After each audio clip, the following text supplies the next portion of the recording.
The internet, a vast place where you can find just about anything you want to know about, even things that you don't want to see.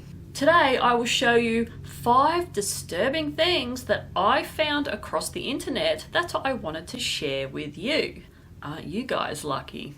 Hello and welcome back, or welcome to my channel. If you don't know what's going on here, well, I'm certainly not going to tell you that Australia, the UK and Canada are all being destroyed by design by the oligarchs that are placing their own government officials in.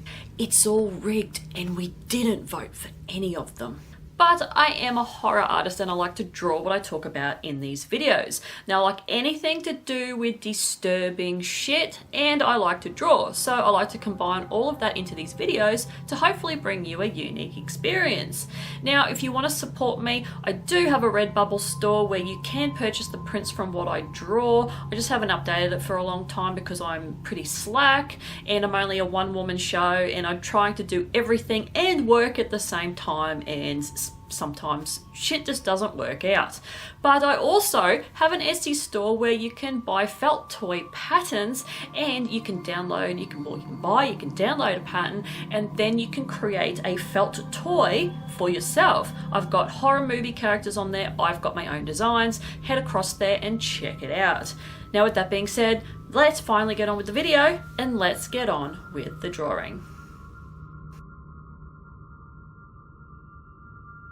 On the 20th of May 2015, a 3-year-old boy named Jair Donnell went to the park with his mother, 24-year-old Romiche Sims, thinking that he was going to have a good time for a few hours swinging on swings and playing on other park obstacles at the Wills Memorial Park in La Plata, Maryland.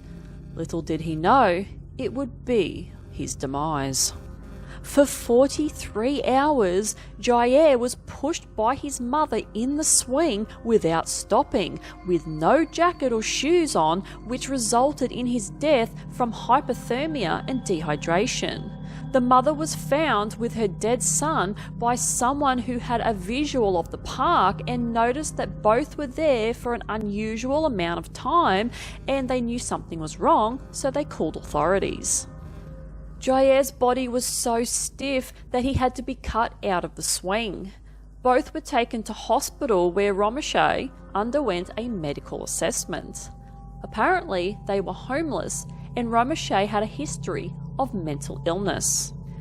Romiche's mother, Vontasha, thinks that while she was at the park, Romiche must have went into a medical episode and glazed over as she kept pushing her son, probably even realizing that he had died at some time. Apparently, Jair had a chest cold at the time, and mixing that with the cold, rainy weather and being pushed in the swing resulted in his death. Romiche went on trial charged with manslaughter and first-degree child abuse, but ended up being found not guilty and not criminally responsible for her son's death because of her mental illness. She went on medication for schizophrenia and was released into the care of her mother. She seems to have remorse for what she did now, but she now has to live with what she's done. The company supporting my channel today is Down to Ground. They make grounding mats for sleeping and standing on, grounding sheets, pillowcases, and much more. If you are a shit sleeper, suffer from pain and inflammation in your body, and also get up several times a night to pee, then this product might be for you.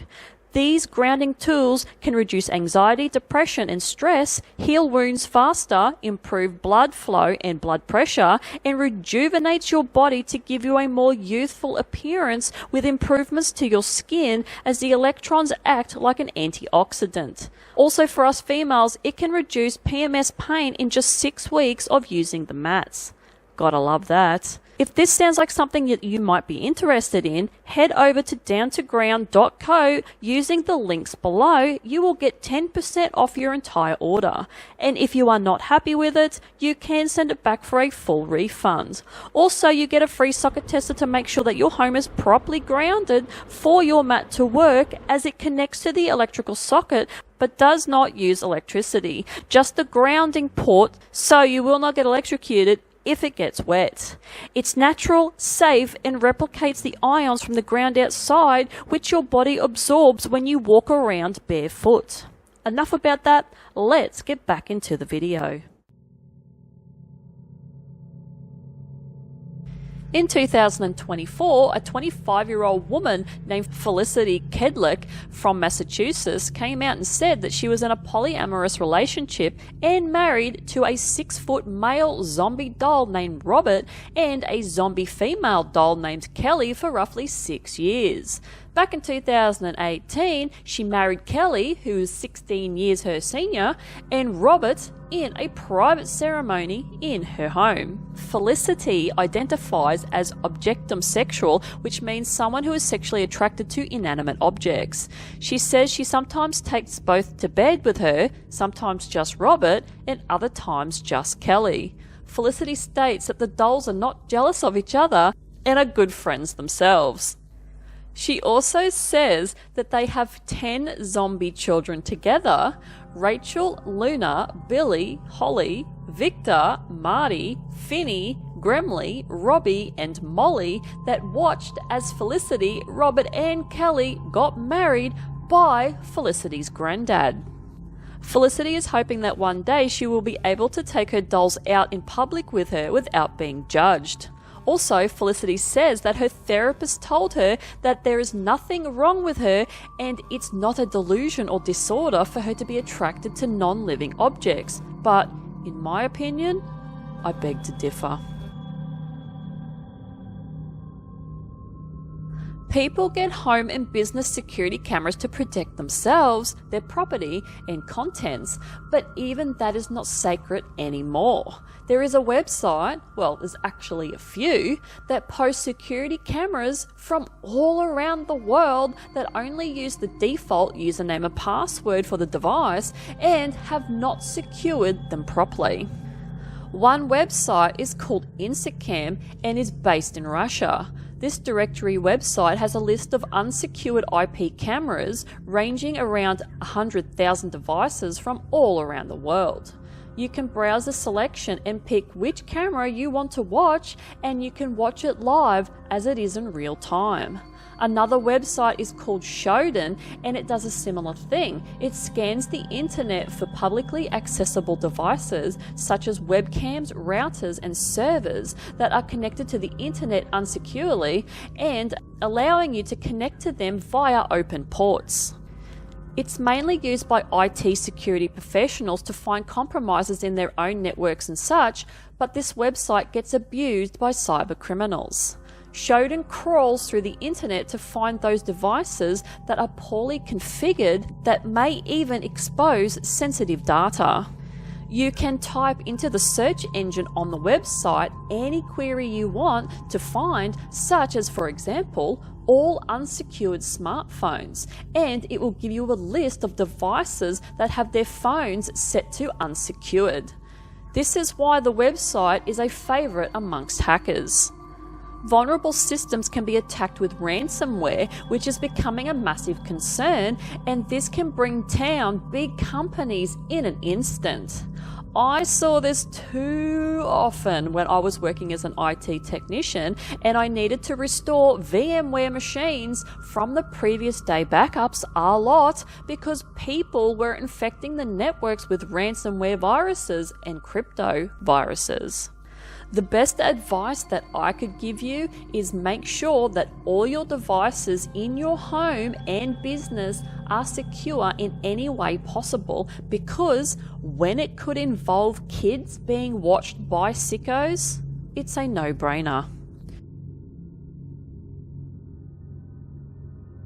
Superheatran2 on Reddit posted a disturbing find in a thrift store on the 10th of December 2024. He was going through some items and found a film carousel.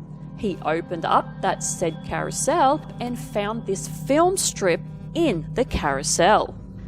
It appears to be a badly bruised woman's body laying dead on the floor covered in blood, with the walls and bed covers covered in blood as well.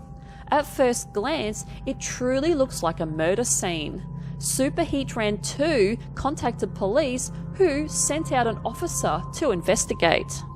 Speculation was that it may have been a few situations, such as an art project or art piece, a very gruesome one at that. 2, maybe a police crime scene photo that was accidentally left in the box when the police station donated items to the store, but surely they wouldn't be so careless. Other theories is that the photo is from a killer who wanted to keep a memento of his victim. Maybe the killer died, his house cleaned out by his family, and stuff donated to the charity without being checked first. Or the killer planted it there for some anonymous clout. It could even be a practical joke where someone staged a pretend murder and planted it in the box to see if it would create waves. I did a Google search for a few hours on the description of the photo, but couldn't come up with any news reports on a murder of this nature. It may not have been in the public domain or any articles written about it if it was real. All I know is it's definitely truly disturbing and it looks scarily real. What do you think? A 33-year-old Florida man named Derek Medina killed his wife and posted it straight to Facebook just after he killed her in 2013.